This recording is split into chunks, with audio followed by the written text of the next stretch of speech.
Olá, boa tarde. Hoje é o Dia Mundial da Água. No Brasil, cerca de 35 milhões de pessoas não têm acesso à água potável.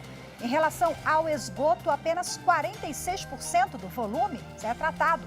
Para tentar mudar essa realidade, o Congresso Nacional aprovou o Marco Legal do Saneamento Básico, que foi contestado no Supremo Tribunal Federal. O Marco Legal do Saneamento Básico é um dos destaques do Jornal da Justiça de hoje. Vamos aos demais. Ministro Alexandre de Moraes completa 5 anos na Suprema Corte. Supremo Tribunal Federal reconhece repercussão geral na ação que envolve a disputa da marca iPhone no Brasil. A Apple entrou com ação no Supremo Tribunal Federal em 2013, pedindo a nulidade do registro da marca iPhone pela Gradiente. E ainda, o Conselho Nacional de Justiça lança hoje o Pacto do Judiciário pelos Direitos Humanos.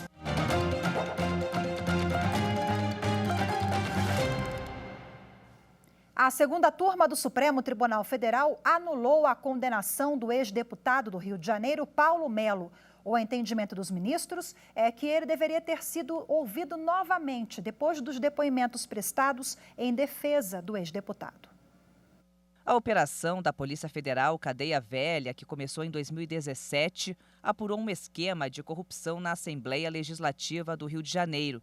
Segundo as investigações, os deputados recebiam propina de empresas de ônibus em troca de aprovação de leis de interesse do setor. O ex-deputado Paulo Melo foi um dos investigados na operação e foi condenado pelo Tribunal Regional Federal da 2ª Região a 12 anos e 5 meses de prisão por corrupção passiva e organização criminosa. Ele teria recebido propina das empresas de transportes. Os advogados dele recorreram e a ação foi analisada pela segunda turma do STF. No STF, o argumento da defesa do ex-deputado é que ele não foi ouvido novamente, mesmo depois do depoimento de colaboradores ligados ao setor de transporte do estado do Rio de Janeiro. O relator do caso, o ministro Gilmar Mendes, entendeu que Paulo Melo deveria ter passado por um novo interrogatório e houve violação à ampla defesa. A maioria dos ministros acompanhou o relator. O Supremo Tribunal Federal reconheceu por unanimidade a repercussão geral do tema que envolve a disputa da marca iPhone no Brasil. O embate pelo registro do nome é entre a Gradiente e a Apple. Bom, o caso chegou a ser levado ao Centro de Conciliação e Mediação do Supremo Tribunal Federal em 2020, mas não houve acordo entre as partes. A Apple entrou com ação no Supremo Tribunal Federal em 2013, pedindo a nulidade do registro da marca iPhone pela Gradiente. A empresa americana alegou que, pelo histórico dos produtos que comercializa, o nome não poderia ser usado na versão brasileira. A Gradiente, por sua vez, alegou que havia submetido a marca ao INPI, o Instituto Nacional de Propriedade Industrial, em 2000, e a Apple ainda não atuava no ramo de telefonia.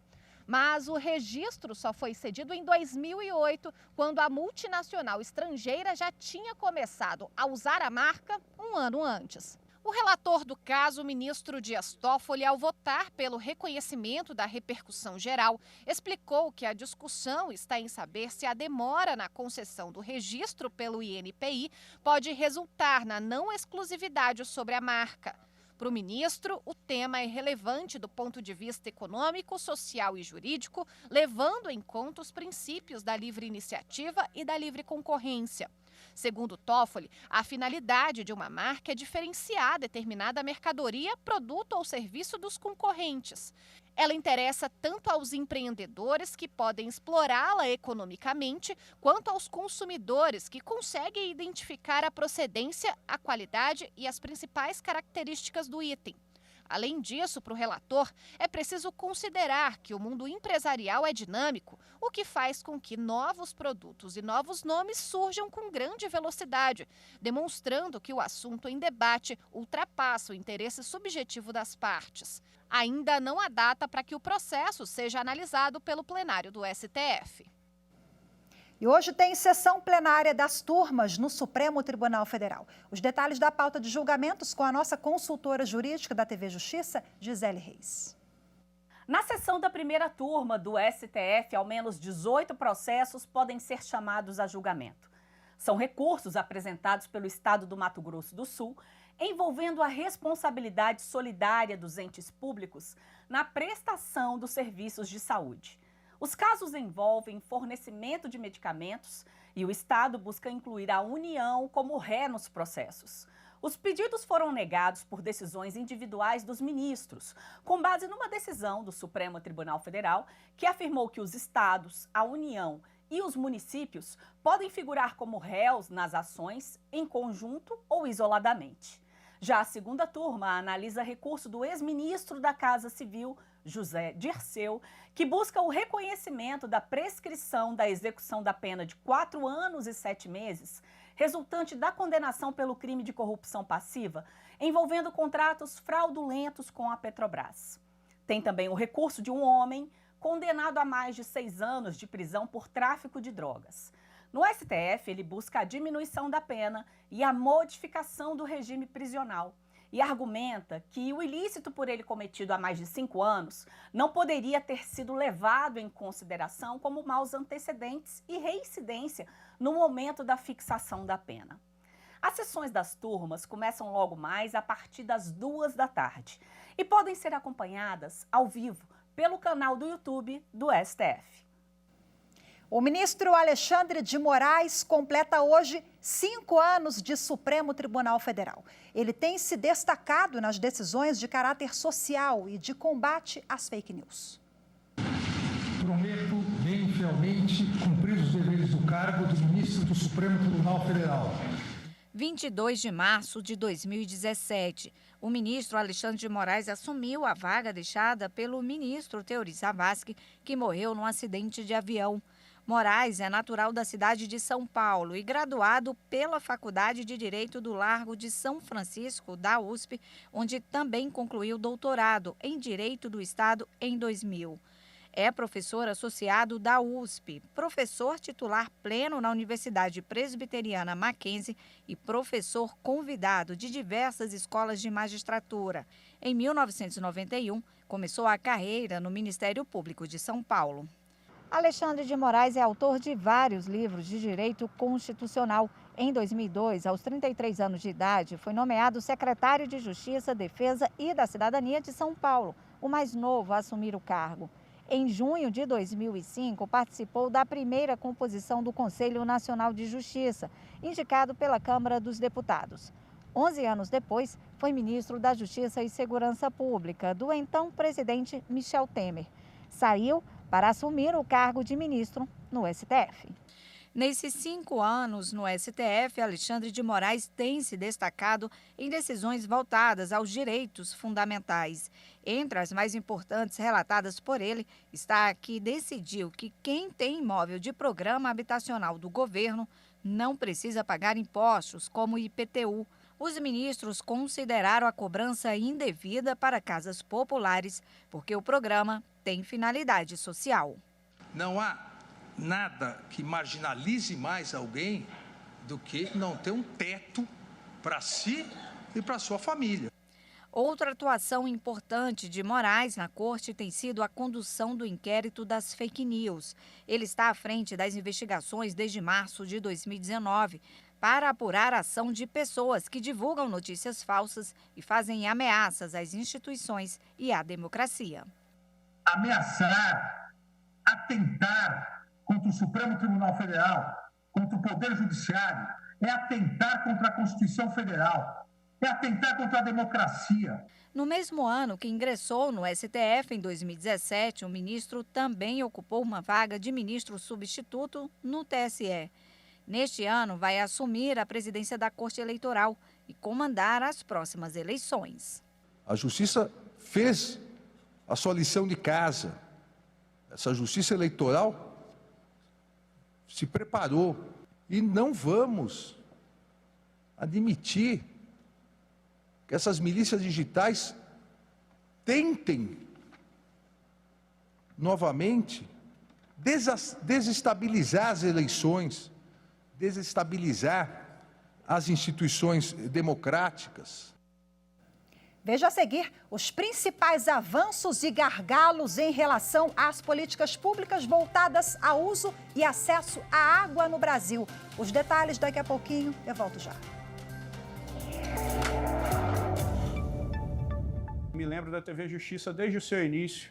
Quantas vezes eu não assisti aquele programa Grandes Julgamentos, que para mim sempre foi o preferido. Quantas sessões do TSE, do Supremo Tribunal Federal, nós não acompanhamos do escritório, nos ajudando a não precisar ficar lá dentro da sessão acompanhando os julgamentos. Então a TV Justiça sempre teve uma relevância muito grande para o mundo jurídico, especialmente para a advocacia. Sempre foi uma ferramenta que nos ajudou muito nos nossos trabalhos, na realização, na efetivação da advocacia e dos direitos.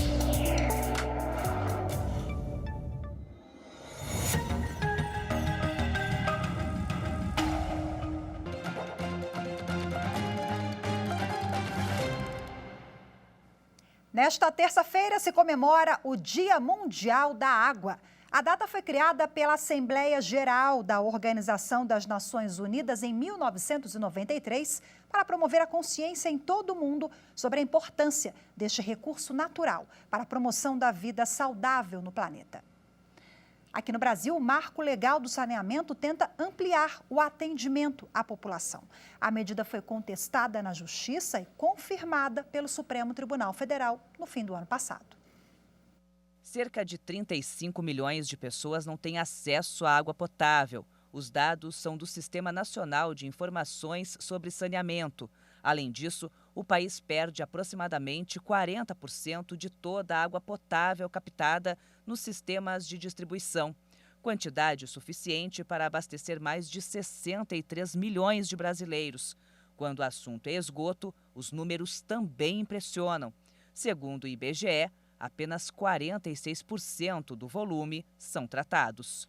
Para reverter esse quadro, o Congresso aprovou o Marco Legal do Saneamento Básico. A nova lei pretende garantir que 99% da população tenha água de qualidade e 90% contem com a coleta de esgoto até 2033. Para isso, o marco facilita a participação da iniciativa privada no setor. O marco obriga que haja licitação para que os municípios contratem serviços de água e esgoto e determina que os estados formem grupos para contratar serviços de maneira coletiva com o objetivo de favorecer os pequenos municípios. A nova lei também prevê a reutilização da água como maneira de poupar os recursos hídricos. É um dos maiores programas ambientais, eu diria, né, que o país implementou nos últimos anos.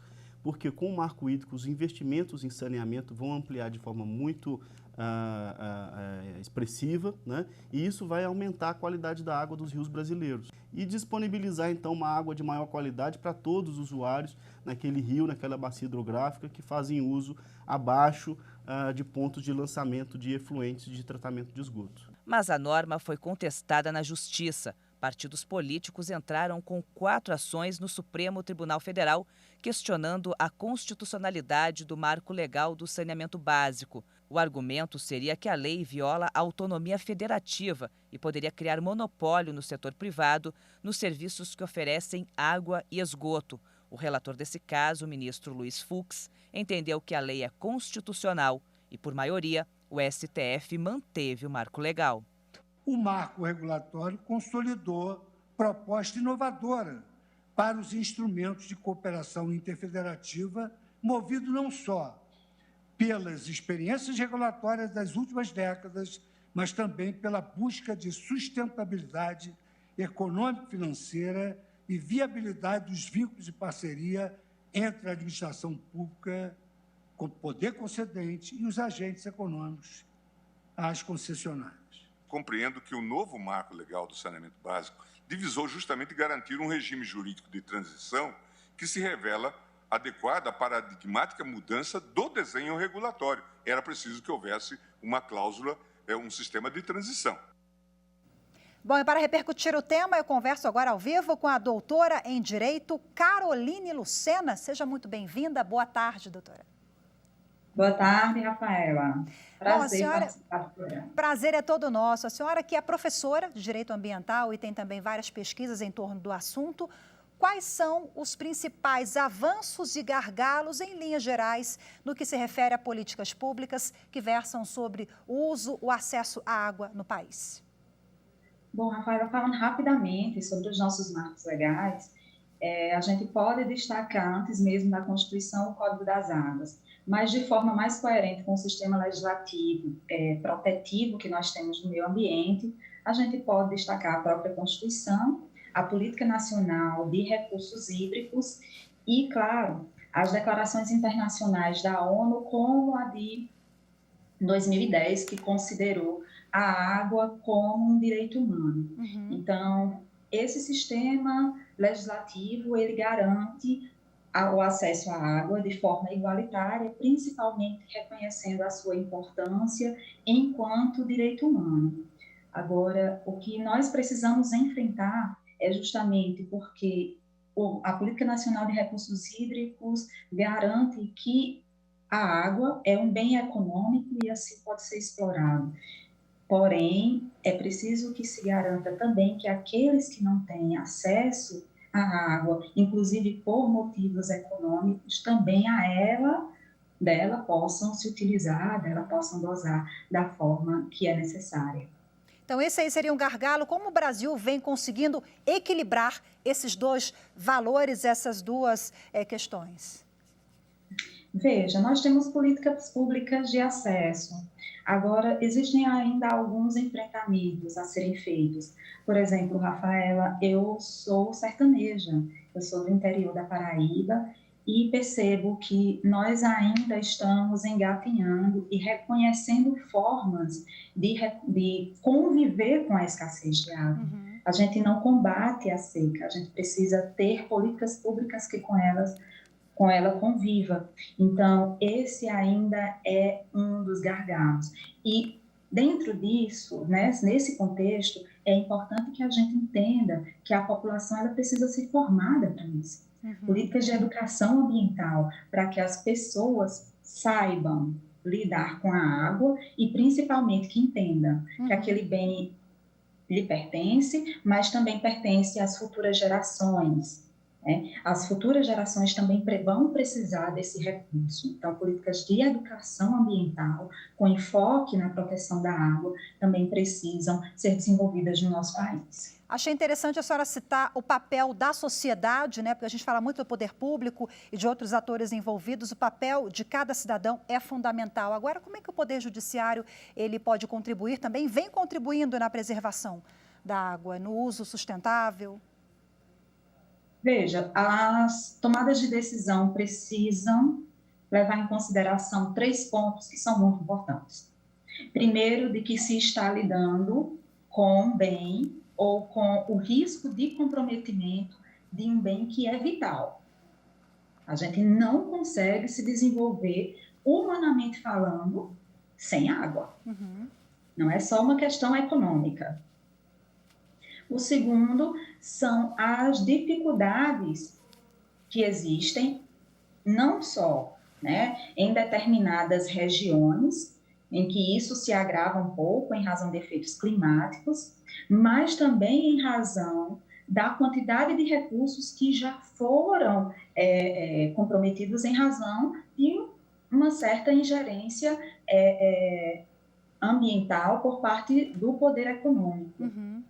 E estar atento também, e me permita fazer um parêntese, Rafaela, foi importante a atitude do Supremo Tribunal Federal, inclusive buscando meios eletrônicos através da inteligência artificial, para que processos que versem sobre os objetivos do desenvolvimento sustentável estabelecidos pela ONU tenham preferência com relação aos julgamentos e que a Corte ela já esteja preparada para analisar aquele processo, levando em consideração que está ali no objetivo do desenvolvimento sustentável. O que isso tem a ver com a água é que um dos objetivos é justamente o acesso à água potável. Nós estamos em 2022 e precisamos ainda discutir políticas de acesso à água potável, à água de qualidade. Não é somente acesso à água, a um manancial, mas a uma água de qualidade que não ofereça riscos à vida humana e nem mesmo ao meio ambiente. Medidas relacionadas à Agenda 2030, inclusive uma das prioridades da gestão do ministro Fux, presidente do Supremo, né? Bom, e agir é fundamental o quanto antes. Muito obrigada pelas suas reflexões, pela sua participação hoje, viu? Doutora Carolina Lucena, boa tarde, até a próxima. Eu que agradeço. Um abraço a todos. Tchau, tchau, igualmente.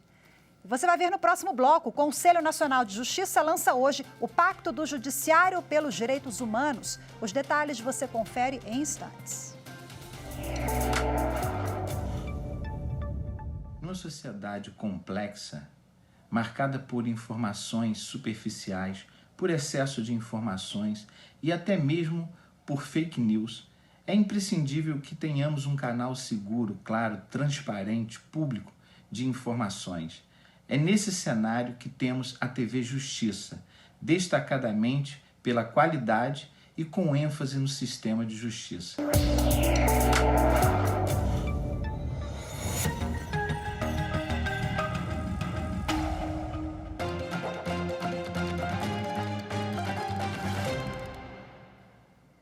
O Conselho Nacional de Justiça lança, daqui a pouco, o Pacto do Judiciário pelos Direitos Humanos. O objetivo é dar visibilidade às ações da Justiça na garantia de direitos fundamentais.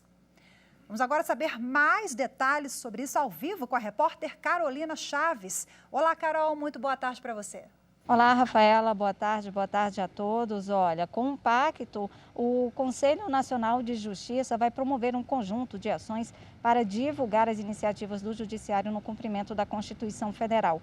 E entre essas medidas que serão lançadas hoje, antes da sessão do Conselho, estão a inclusão da disciplina de Direitos Humanos no edital de concurso público para a magistratura e também um acordo de cooperação com as escolas judiciais estaduais e federais. O objetivo, Rafaela, é promover a capacitação sobre esse tema.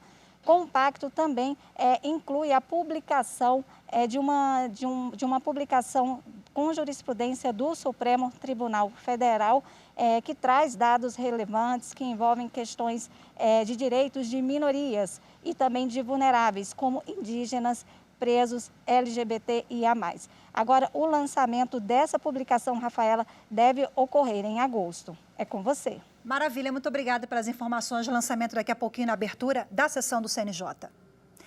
Mencionar a imobiliária em propaganda de imóvel em construção não torna a empresa responsável por atraso da obra. A decisão é da terceira turma do Superior Tribunal de Justiça. O colegiado deu provimento ao recurso especial em que uma imobiliária requereu o afastamento da responsabilidade solidária por atraso na entrega de empreendimento, cuja divulgação trazia a sua logomarca ao lado da identificação da incorporadora. Em primeira instância, a demanda dos consumidores foi julgada procedente e a corretora de imóveis foi condenada de forma solidária junto à incorporadora ao pagamento de 0,5% do valor do contrato por mês de atraso a título de indenização. Essa decisão foi mantida em segundo grau. No STJ, o relator, ministro Paulo de Tarso Sanseverino, pontuou que decisões recentes do tribunal já concluíram pela ausência de responsabilidade da imobiliária diante de atraso na entrega de imóvel, salvo na hipótese de falha do serviço de corretagem ou de envolvimento da corretora nas atividades de incorporação e construção. De acordo com o relator, a análise do processo indica que o envolvimento da imobiliária no empreendimento se limitou à comercialização das unidades autônomas e o fato de sua logomarca constar na divulgação não denota por si só que a parceria entre as empresas tenha extrapolado a fase de vendas e alcançado as atividades de incorporação e construção, de modo a gerar responsabilidade solidária pelo atraso da obra. Sanseverino destacou que as logomarcas foram utilizadas para informar qual seria a empresa responsável pela edificação do empreendimento e qual seria responsável pela comercialização, atendendo ao dever de informação enunciado no Código de Defesa do Consumidor. O Jornal da Justiça de hoje fica por aqui. Muito obrigada pela sua companhia. Uma ótima tarde para você. Temos um encontro marcado amanhã. Eu te espero. Tchau, tchau.